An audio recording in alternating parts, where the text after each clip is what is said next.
अकेले नहीं हो। 21,600 श्वास में मेरा महादेव तुम्हारे हृदय में धड़क रहा है।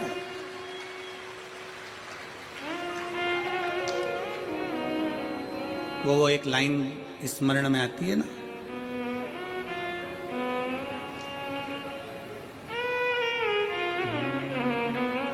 मजा आ रहा जीने में, जीने में महादेव धड़क रहा सीने में, मजा आ रहा जीने में, जीने में महादेव धड़क रहा सीने में। भगवान शंकर तुम्हारी श्वासों में 21,600 श्वास में निकल रहा, अंदर जा रहा, फिर निकल रहा, फिर अंदर जा। श्वास है तो शिव है, शिव है तो श्वास है। जिस दिन शिव शरीर से निकल गया उस दिन शरीर नहीं रहेगा, केवल शव बन जाए, फिर शरीर नहीं है। एक पत्र है,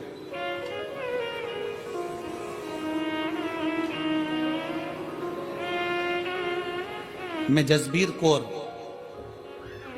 पत्नी बलजीत राम, गांव जैनपुर, तहसील शाहाबाद, मारकंडा जिला कुरुक्षेत्र, हरियाणा की निवासी हूँ।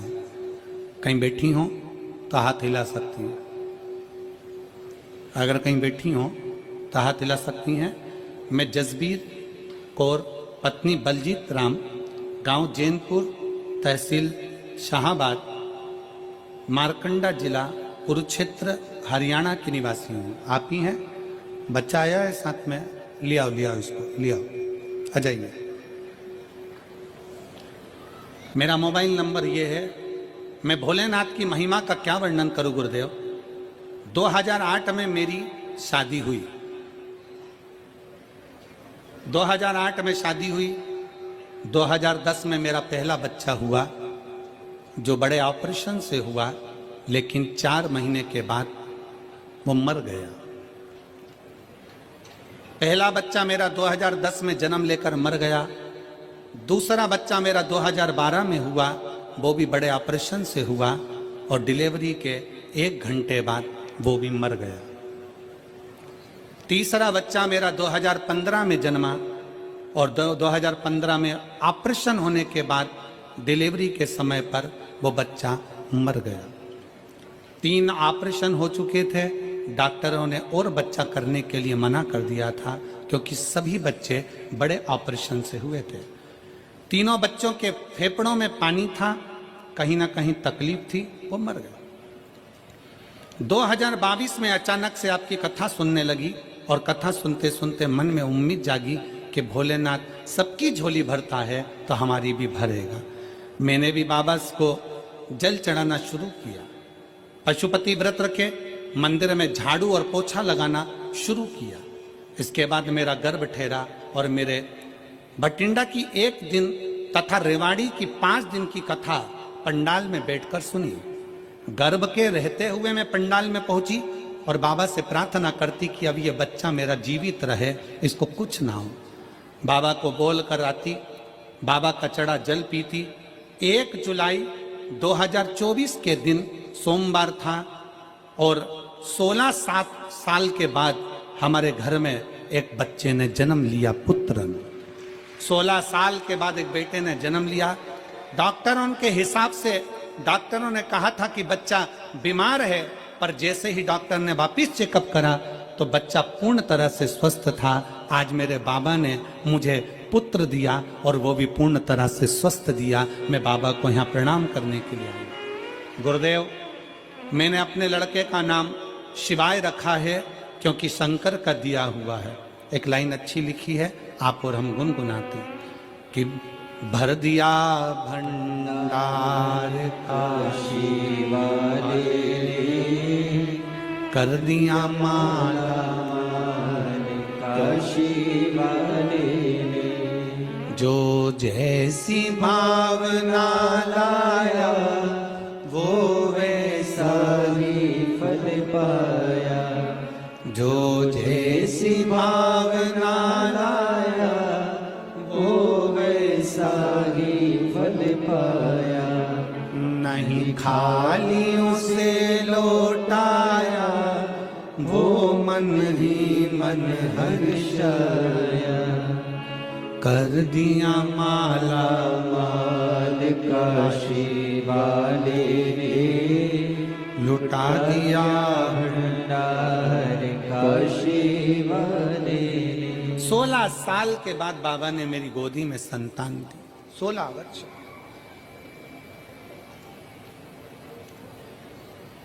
पंडाल में बैठकर बस यही मांगा था कि तू अब देना तो स्वस्थ देना, तेरी कृपा,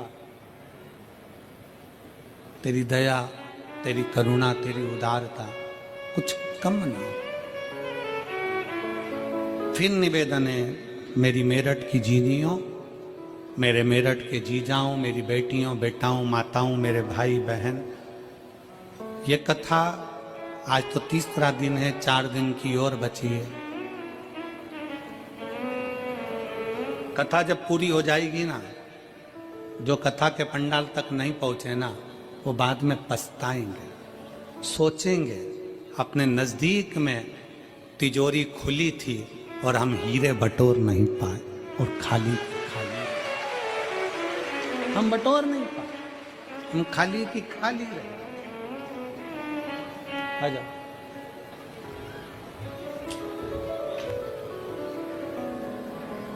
जो जैसी भावना लाया, वो वैसा ही फल पाया, नहीं खाली उसे लौटाया, वो मन ही मन हर्षाया। और कर दिया माला माल काशी वाले ने, लुटा दिया भंडार काशी वाले ने। कर दिया माला माल काशी वाले ने, लुटा दिया भंडार काशी वाले ने।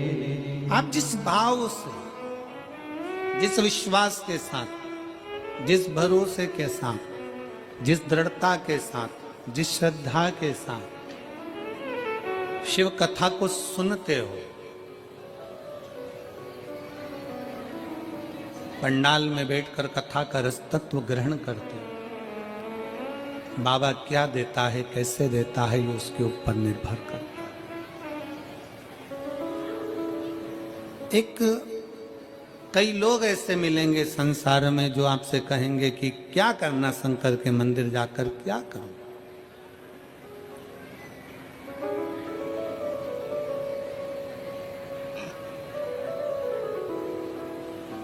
कई लोग कहते हैं कि गुरुजी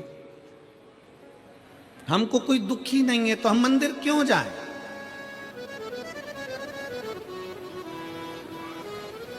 मंदिर क्यों जाया जाए? क्या करेंगे मंदिर जाकर?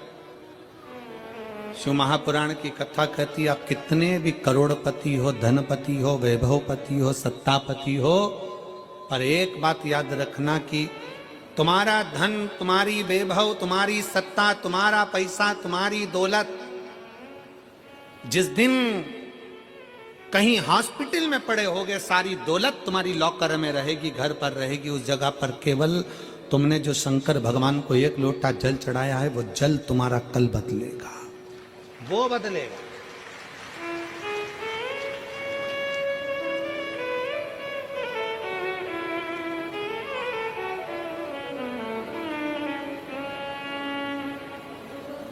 कई लोग कहते हैं, हम हमारे परिवार वालों को समझाते रहते हैं कि शंकर जी के मंदिर जाया करो। जेठानी से कहते हैं जल चढ़ाने जाया करो, सास से कहते हैं जल चढ़ाओ, सास कहती है बहू से जल चढ़ाओ, पति से कहती है जल चढ़ाओ।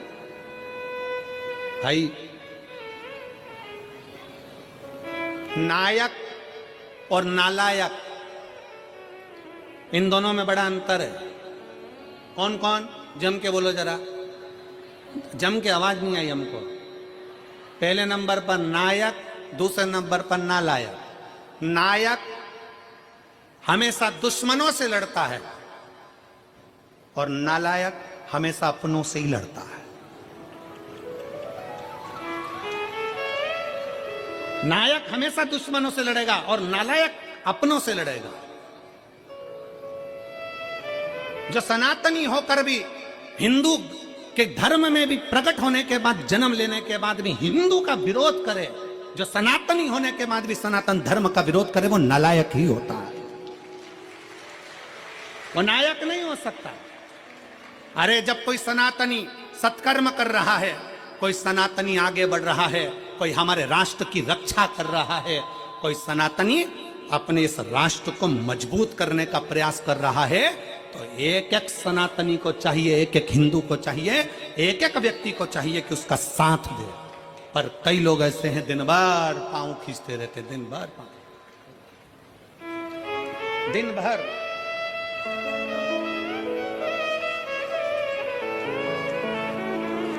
हमारे बीच में संत शिरोमणि पधारे, एक बार जोरदार ताली बजाकर।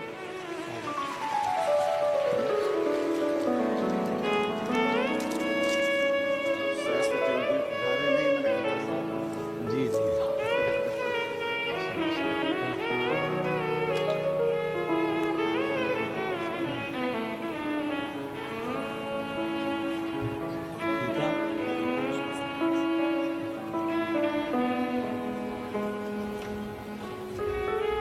जब कोई अपने सनातन धर्म के लिए अग्रणता में आगे बढ़े, और रोज प्रतिदिन हम और आप देखते रहते हैं, दिन प्रतिदिन रोज देखते हैं कि अपने ही अपने को पांव खींचने में लगे।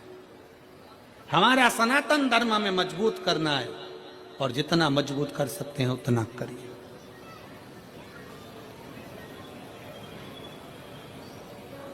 आज सबसे बड़ी परेशानी कहां खड़ी होती है? जब हम अपनों से लड़ रहे हो, अपनों से हम उनको समझा रहे होते हैं कि अरे मजबूत होइए,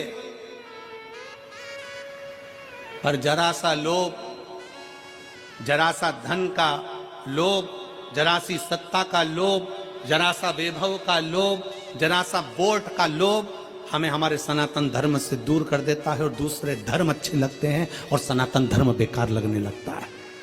जरा सा लोभ व्यक्ति को अपना धर्म बुरा लगने लगता है और दूसरे धर्म श्रेष्ठ लगते हैं।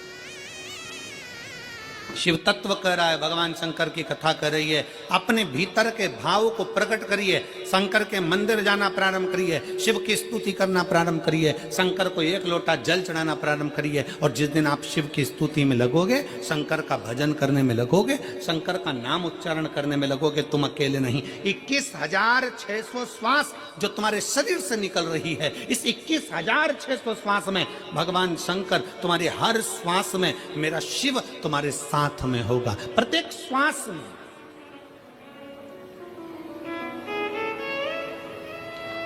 एक कितनी सुंदर कथा आती है शिव महापुराण में। एक पुजारी जी थे दक्षिण के, ब्राह्मण, उनकी एक बेटी थी जिसका नाम था जयंती। क्या नाम था उसका?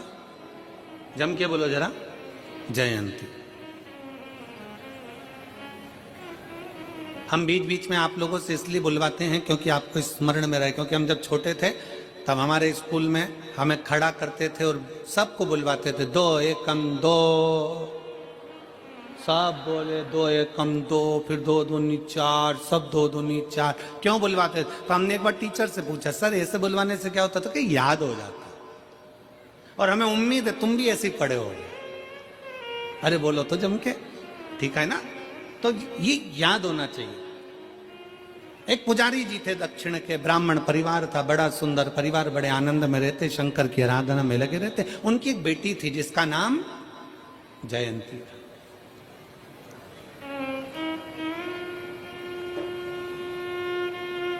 पिताजी मंदिर में सेवा करते,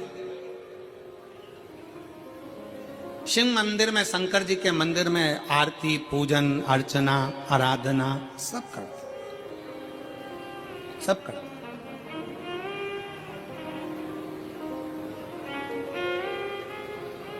अब बेटी जयंती छोटी अपने पिता को देखती और पिता का थोड़ा सहयोग करती, थोड़ा सहयोग।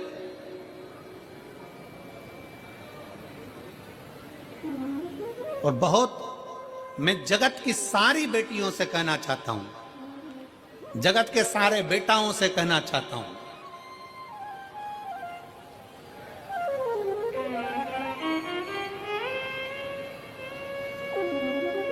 कि मां जैसा प्यार और पिता जैसा सम्मान लाड़ दुनिया में कोई नहीं दे सकता जो मां और बाप दे सकता।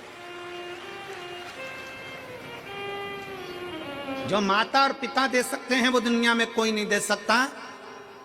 अपने बच्चों के प्रति कितना स्नेह होना चाहिए, अपने बच्चों के प्रति कितनी प्रबलता होना चाहिए, ये शंकर भगवान से सीखना चाहिए। कि शंकर भगवान की परिक्रमा गणेश जी महाराज ने लगा ली थी और गणेश जी को वर मिल गया था प्रथम पूजन का, प्रथम गिनती का।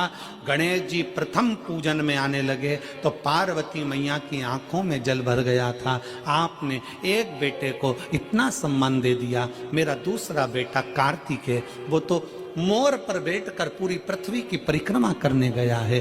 गणेश जी ने बुद्धि से तुम्हारी परिक्रमा करी, वो शरीर से लगाने गया है और तुमने पूरा की पूरा वर, तुमने पूरा की पूरा आशीर्वाद गणेश जी को दे दिया प्रथम गिनती में आने का। षडानंद कार्तिकेय को कुछ नहीं दिया। ये तो गलत बात है प्रभु। तुम्हारी परिक्रमा लगाई गणेश जी ने और तुमने सब कुछ दे दिया। शंकर भगवान की आंख में भी जल भर गया। पार्वती मांग, आज तू जो बोलेगी ना मैं वो दे दूंगा। पार्वती जी कहती हैं अब क्या मांगूं आपसे, बस इतना कृपा कर दो, आज के बाद आपकी कभी परिक्रमा ना हो, बस इतना वर दे दीजिए। आज के बाद आपकी कभी परिक्रमा ना हो। शंकर जी ने पूछा मेरी परिक्रमा नहीं हो, सारे देवताओं की परिक्रमा होगी और मेरी ना हो। पार्वती जी कहती हैं आपकी परिक्रमा होती है, कोई अगर भूल से भी आपकी परिक्रमा लगा लेता है तो आप उसके जो मांगे वो दे देते हो, इसलिए आपसे निवेदन है कि आपकी कभी परिक्रमा ना हो। शंकर जी ने वर दे दिया, मेरी परिक्रमा पूरी नहीं होगी, आधी होगी, आधी परिक्रमा होकर वापिस जाए। फिर शंकर भगवान बोले पार्वती फिर सुन ले, तूने मेरी परिक्रमा रोकी है पर तेरी परिक्रमा तो नहीं रुकी। पार्वती जी कहती है नहीं प्रभु। शंकर भगवान ने कहा पार्वती मैं तेरे हृदय में निवास करता हूं, मैं तेरे दिल में निवास करता हूं, मेरे चित्त में निवास करता हूं, मैं तेरे दिल में रहता हूं, मैं तेरे हृदय में रहता हूं। और यही तो भारत भूमि की पहचान है।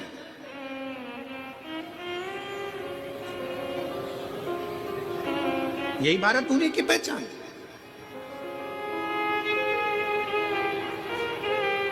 काशी में कथा चल रही थी और काशी में कथा चलते चलते वहां जहां हम ठहरे हुए थे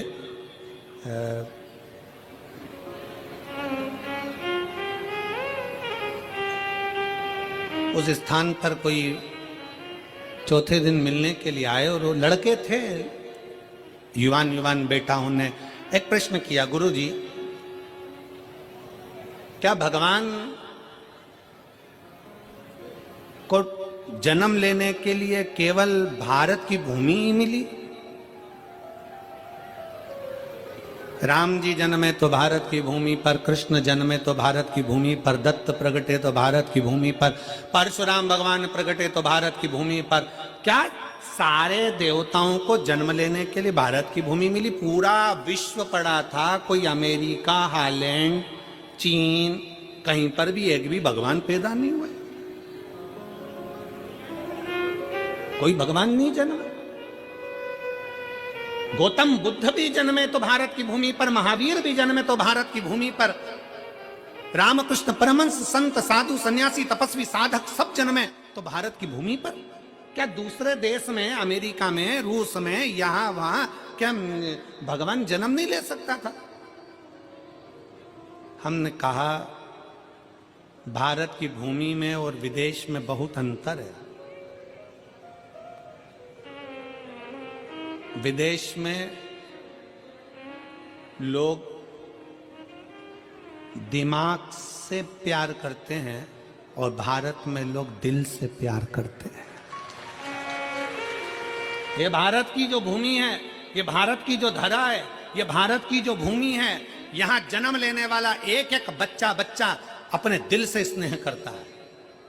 हम हमारी मौसी को, हमारी चाची को, हमारी काकी को, हमारी परिवार को अपना मानते हैं। अपना, मेरे मामा, मेरी मौसी, मेरी काकी, मेरी बुआ, इनको हम अपना मानकर चलते हैं, अपना मानकर चलते हैं। इसने बहुत मिला है। कहा महाराज जी, एक पुजारी की बेटी जयंती, और जयंती अपने पिता का हाथ बटा रही है। ये संस्कार घर के हैं, ये संस्कार घर के होना भी चाहिए। इसने है बस वो सहयोग प्रदान करें, इसने है बस। और ऐसा नहीं, अगर आप लोग सेवा कर रहे हैं, शिव महापुराण में कहीं ना कहीं सेवा में लगे हुए, बिठा रहे हैं, उठा रहे हैं, कहीं खिला रहे, पिला रहे, पानी, नाश्ता, भोजन, चाय, कुछ ना कुछ दे रहे हो, सेवा में लगे हो, तो कुछ ना कुछ तो भगवान देगा। एक पत्र है, देखिए,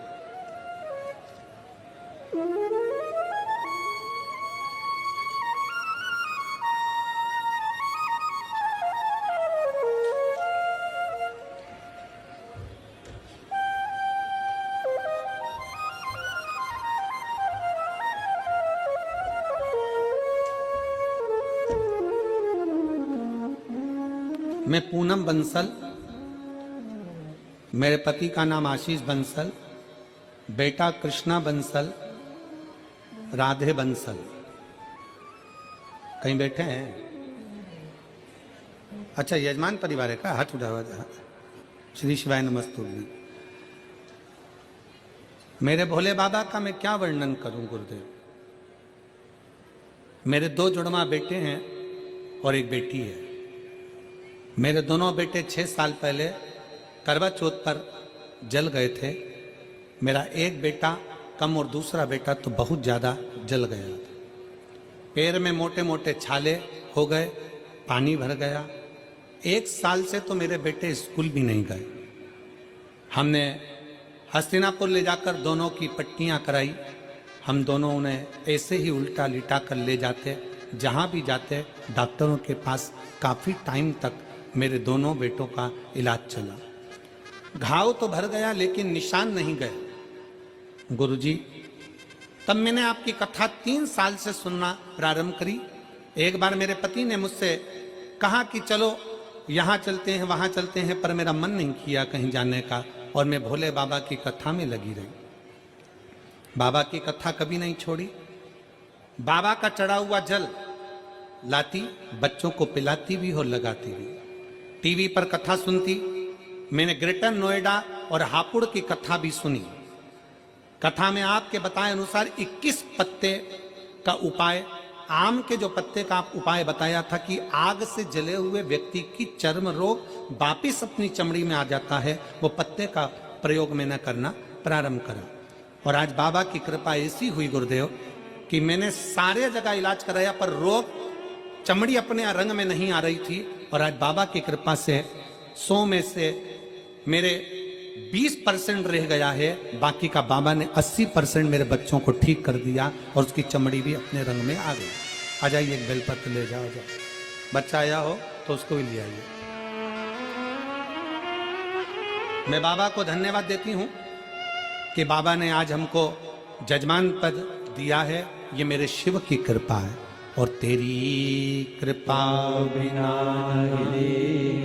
एक भी लेते हैं श्वास, तेरी कृपा से तरो तरो बखान क्या करूं मैं, राखों के ढेर का चपटी बहुत में खजाना कुबेर का, गंगाधार मुक्ति द्वार ओमकार तू, भोले ओमकार तू, आयो शरण तिहारी शंभु तारका, खान क्या करूं मैं रातों के ढेर का, चपटी बबूत में खजाना कुबेर का।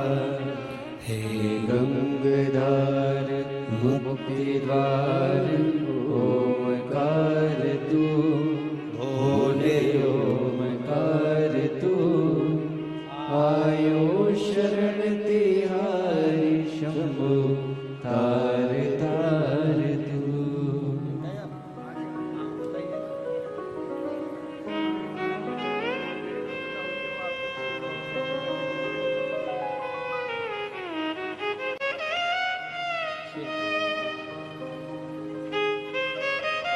एक शिव की भक्ति, एक शिव की उदारता क्या ना दे।